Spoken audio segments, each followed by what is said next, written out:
like to, well, it's actually my privilege to introduce Hugh. Now, Hugh has built and transformed and sold companies spanning many industries, including hospitality, human resources, telecommunications, forestry and information technology. Now, most notably, Hugh was the visionary founder of an education IT services provider, which was called Neighbourhood, which was sold on a high-profile Australian market sale to JB HiFi, and Hugh has just an amazing story. So, ladies and gentlemen, would you welcome Hugh? Thanks, Stephen. Daniel, does that camera have a slimming lens on it?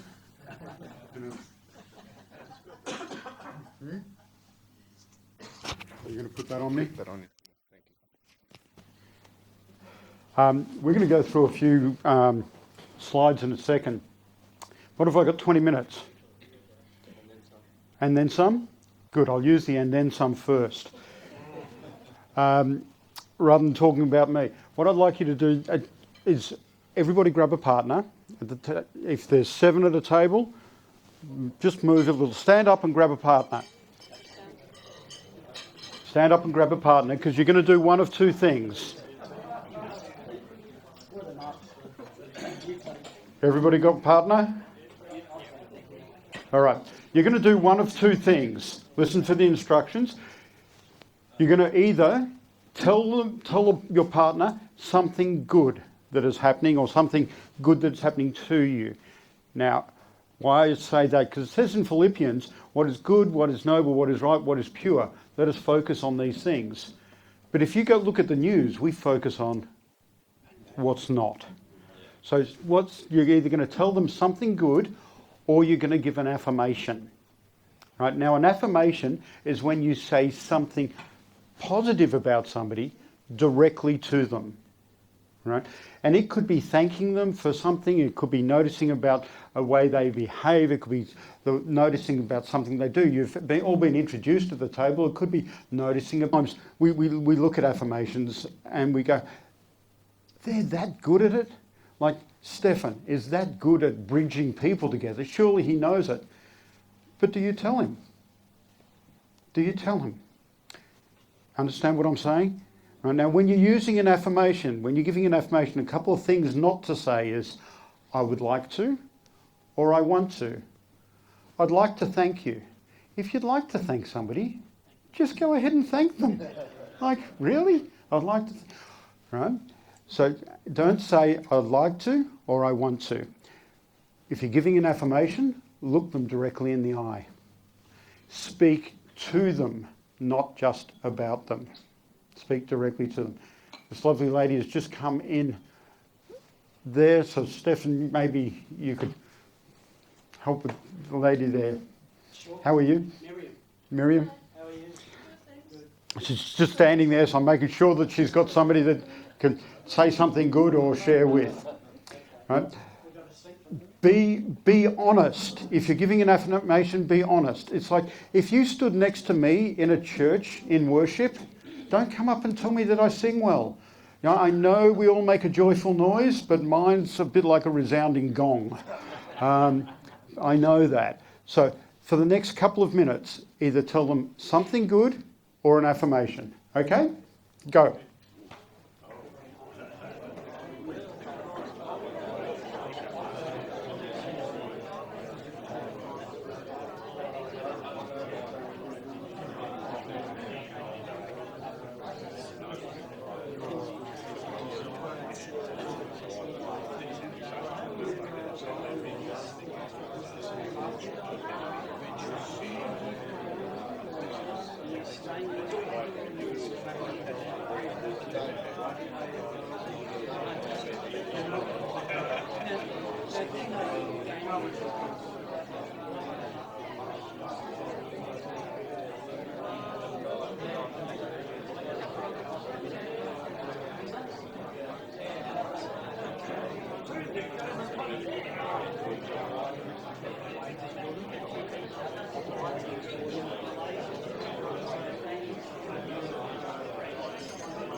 Okay.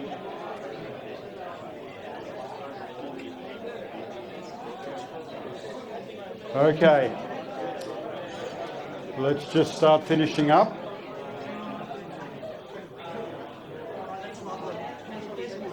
All right.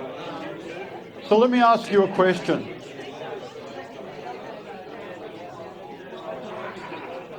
Let me ask you a question. For those of you who just received an affirmation, how did that feel? This is an interactive part. This is, I ask a question, you give me answers. Just helping you on a Saturday morning. Just yell them out. How did that feel? Well, the fact that someone else has verified what my personality is. That's good. That's good. What was that? It was good? Encouraging. What else? Brings connection. Brings connection. What else? Lifts your spirit. What else? Brings joy. Great. For those of you who gave an affirmation, what was that like? It's good? Empowering? Warming? Okay. Here's a clicker question. Fulfilling. If giving an affirmation is fulfilling, empowering, makes you feel good and warm, or receiving an affirmation, you feel empowered, you feel noticed, you feel somebody recognised your character, why aren't we giving more affirmations? Why aren't we giving more affirmations? Why aren't we taking the time to look for the good in people, look for the gold in people, and bring it to the forefront? Why aren't we consciously looking at people and saying, where is the God in them? And if you get nothing else from what I share with you today, if you can become that person that becomes one who affirms others and looks for the ways that they can affirm them, you will start changing people's lives. We heard Neil talk about discipleship up here. And when you're discipling people, you're helping them bring the gold out in them. But one of the keys is to be someone who looks to affirm. Okay, well, good. So, out the back there is a copy of my book. This is my first book. The Lord asked me to write that about, well, it took about 8 years and to write. It's called, something really good called Take Your Framework and Stick It Up Your Pipeline. Yep. If you've got a problem with the title, you take that to God because he gave it to me. Really, the book is about moving a society that's based in greed, fear and corruption and self-interest to a society of caring, sharing and prosperity for all. It's full of kingdom principles, the principles that we built a large 8-figure company. They're there. Some of you have already got the book. JJ said to me, I've read the first 2 chapters. It really helps you if you read the whole thing.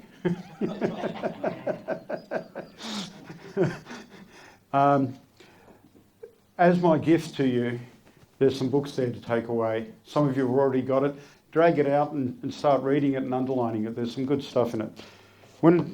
Anyway, I'm going to talk today about a social covenant. But before I do that, young man who does the graphic design, may I give you a bit of business advice that will help set you up for the rest of your life? Stop giving your stuff away for nothing. All right? When I heard you speak before and said, I can offer my services, your services are valuable. You need to treat them as valuable, and you need to treat them as... I understand when you give stuff away to help build your marketplace,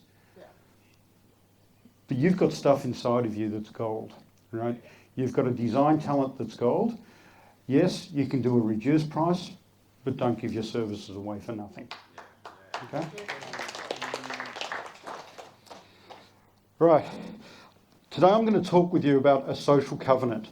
As part of the stuff that I do, I still consult to companies right around the world. It's been a bit slower since coming to Adelaide because the Lord had us move here 4 years ago.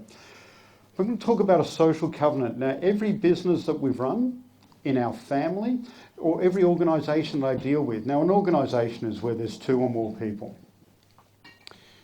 That could be a business, it could be a church, it could be a family, it could be a government, it could be a sporting club, any organisation. Right? So at every organisation that I work with, I put a social covenant in place.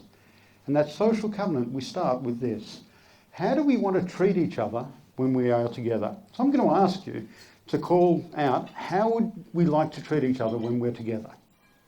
Again, this is the interactive part. Just yell out. Respect. Kindness. Honour. Fairness. Honesty. Forgiveness. Encouragement. Welcoming. Quality. Yeah. Motivating. Yeah. Well, that's an interesting one because it says guest speakers who inspire us. So I'm hoping I can do that today. What else when we are together? Well, the one is I would treat other people as I'd like to be treated myself, which Yep. is scriptural. Yep. Love one another as God loves us. Love one another as God loves us. Yep. Drawing out the best in people. Drawing out the best in people. Yeah. Listen to each other. Listen to each other. Be patient with each other. Be patient. Okay. Well, we've done this all around the world. So let me just show you some of the words that from different places that we put together. Respect. Now, just see if we've got what we got down here, right? Respect, honour, care, openness. We will affirm, honesty. We'll be direct with each other. Compassion, trust, encouragement, kindness, friendship, forgiveness, dignity, patience, empathy, tact, love, truth, integrity, confidentiality. Will not gossip or listen to gossip. No judgment. Be accountable, flexible, courteous, committed, ethical, open, slow to anger, supportive, and transparent. Who would like to be treated that way? And please, if you want to take photos of these slides, feel more than free. But if you're getting me in it, if you've got an iPhone, squip across to the one that goes portrait, landscape, slimming.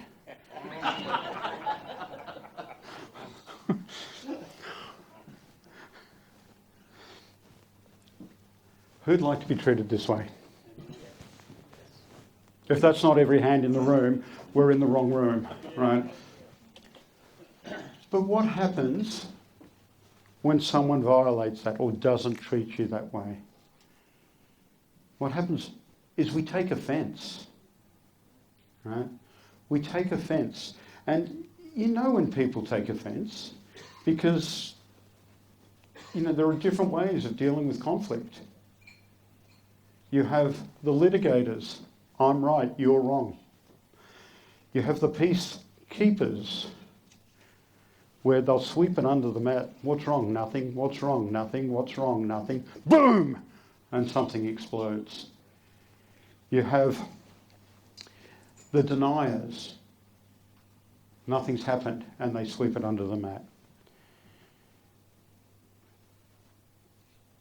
And then you have the peacemakers, people like me. And I'm okay to deal with conflict because conflict is not bad. Unresolved conflict is bad. So I help people resolve conflict, and we're going to deal with that right now. So when someone treats you in a way that you shouldn't be, is outside of how you feel you should be treated, how should you address it? How do you resolve the conflict? Talk about it. Talk about it? Yeah. Charlie Kirk said that. We should talk about it. Don't go there, Hugh. Don't go down that rabbit hole right now. Resolving conflict. Well, because we've only got a few minutes, I'm going to go through the answers for you. We should go to people one-on-one. If somebody has offended you or you've taken offence because of something somebody's done, you should go to them one-on-one. Deal with them directly. But that's not what happens for most of us. If somebody does something, what do most of us do? We gossip about it because we go and tell someone else. Right? And my definition of gossip is this. When someone says something negative about someone to another person who is not part of the problem and not part of the solution. Gossip is one of the greatest hindrances to relationships out there. It says the average person gossips 65 hours per year.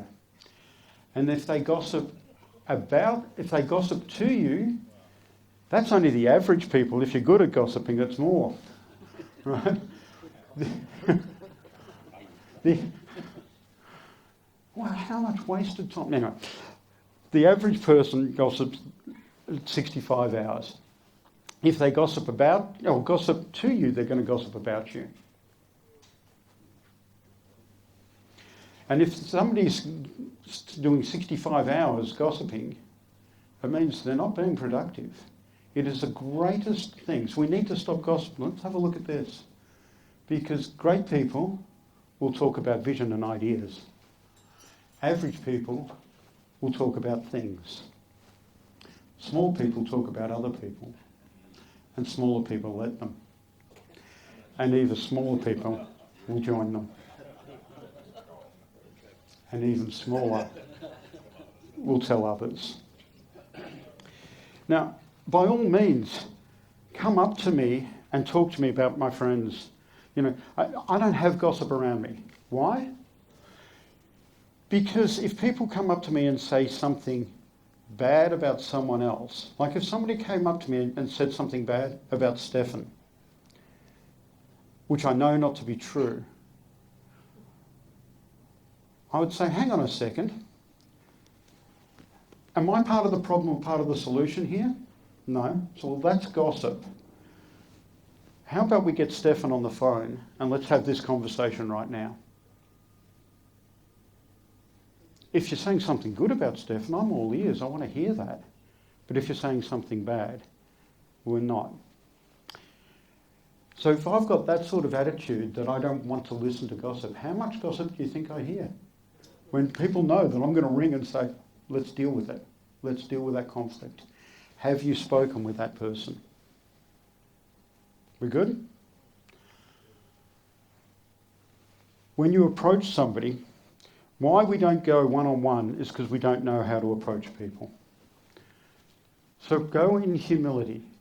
When you're going one-on-one and want to deal, go with humility that says, I might be wrong in what I'm saying. Go with pre-forgiveness in your heart. If you've been offended, you go in humility because you might have got it wrong. In my case, I might have got it wrong. Go in pre-forgiveness. Forgive before you even go. Go in love because you care more about the other person than yourself. I care about you and the relationship. And go in 100% truth. Because if you feel that somebody hasn't dealt with you properly or dealt with you disrespectfully, you need to go and talk to them about it. And it would sound something like this. Stefan, I might be wrong. It could be me and it could be the lens that I just heard that through. But when we had a conversation the other day, you came across and you were quite abrupt and short and I didn't feel you were giving me your full attention. I just felt like I was being brushed off.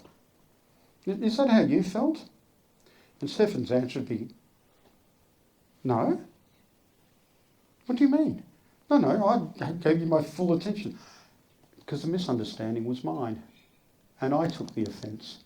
But if you open the conversation with, I might be wrong, it lowers down the barriers. And you can then communicate. Or I might say it was my fault. And that's the point we will come to. Right? And it may get there. So in the resolving conflict, you go one-on-one. If that doesn't work by going one-on-one, you take an agreed person or two.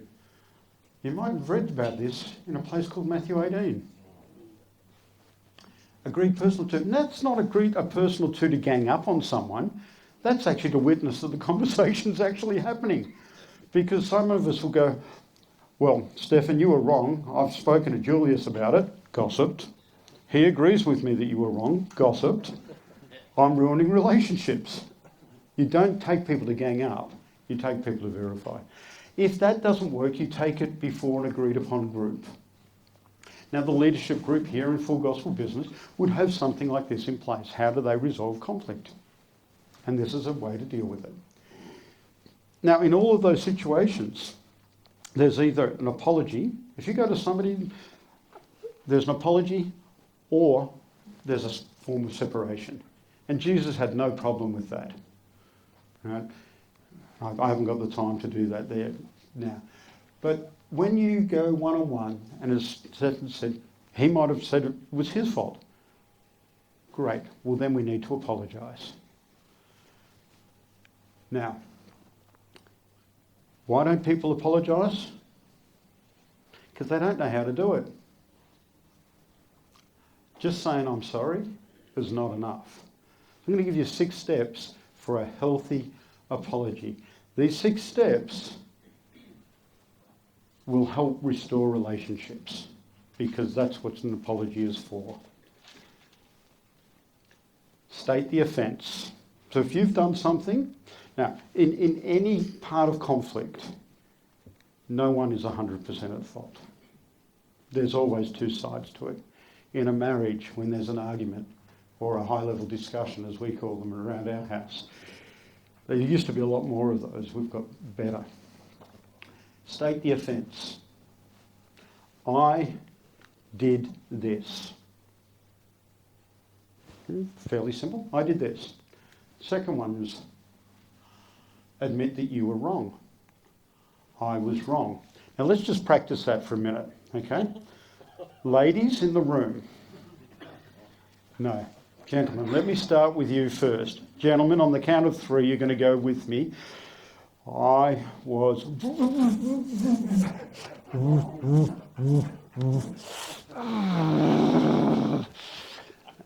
wrong. Gentlemen, okay? On the count of 3. 1, 2, 3. I was wrong. Now, ladies, your turn. All right, because sometimes, yes, you do get it wrong. Ladies, 1, 2, 3. I was wrong. Okay, 1, 2, 3. So it's not that hard. I did this. I was wrong. And then you apologise. You say, I was wrong, and I'm sorry. Ask them if they can forgive you. Will you please forgive me? Or when you can, will you forgive me? Why we state it that way? Because sometimes people aren't ready to forgive. Forgive doesn't mean you have to accept the behaviour. A proper apology should mean a change in behaviour. Ask for accountability. You're not giving them the responsibility to hold you accountable, you're giving them permission to hold you. I give you permission, which means, look, if you see me behaving like that, because sometimes we slip into bad habits, if you see me behaving like that, just let me know. Just nudge me and say, hey, you're talking about. I've done that with my wife. And ask, well, actually, we should just go back. Right? What we've seen when people apologise this way is a restoration of relationships. I've seen marriages come back together. I've seen business partners who have been separated for years come back to the table and start talking together.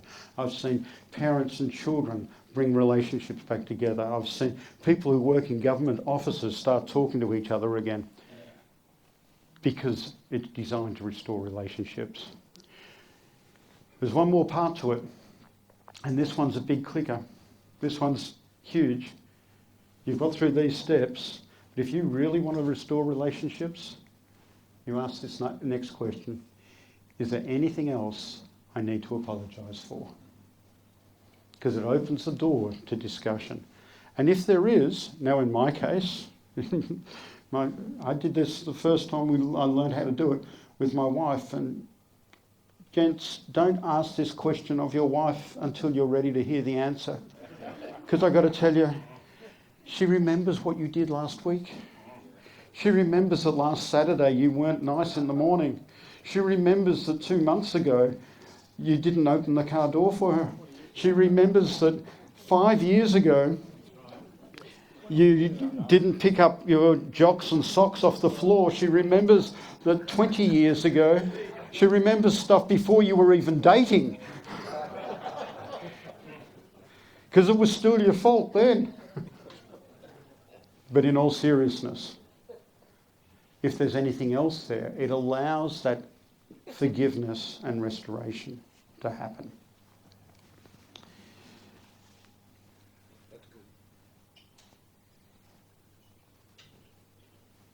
Just a quick one on forgiveness.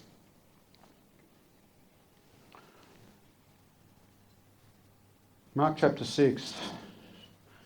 We all